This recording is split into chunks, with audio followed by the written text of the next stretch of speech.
The use of chokeholds by police have been banned in Minneapolis in reaction to the killing of George Floyd.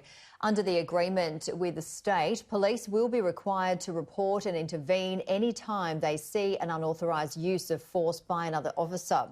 It also requires authorisation from the police chief to use crowd control weapons, including chemical agents and rubber bullets. Tensions remain high across the US despite the 10th night of protests over George Floyd's death taking on a quieter tone. 2 officers have been suspended after being seen pushing an elderly man to the ground.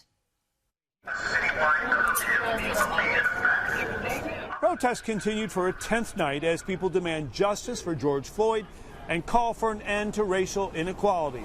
The demonstrations taking on a quieter tone. This after friends and family paid tribute to Floyd at 2 separate memorial services.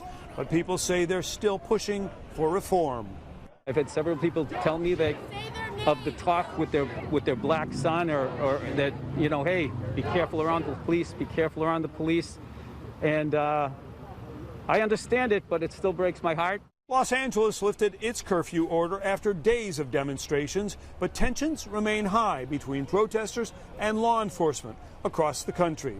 3 Nevada men face federal arson charges for setting fire to a police patrol vehicle during a Las Vegas protest earlier in the week. In Buffalo, 2 officers have been suspended after video showed them knocking down a 75-year-old man and claimed that he tripped. And in New York City, a standoff between officers and protesters who remained on the streets after curfew. Meanwhile, the cleanup is underway for many cities and businesses impacted by riots earlier in the week. Some businesses had already been closed for weeks due to the coronavirus. You can't live your life in fear. You have to move on, and if it happens again, it happens again. We just pick up and clean up, fix up, and keep going.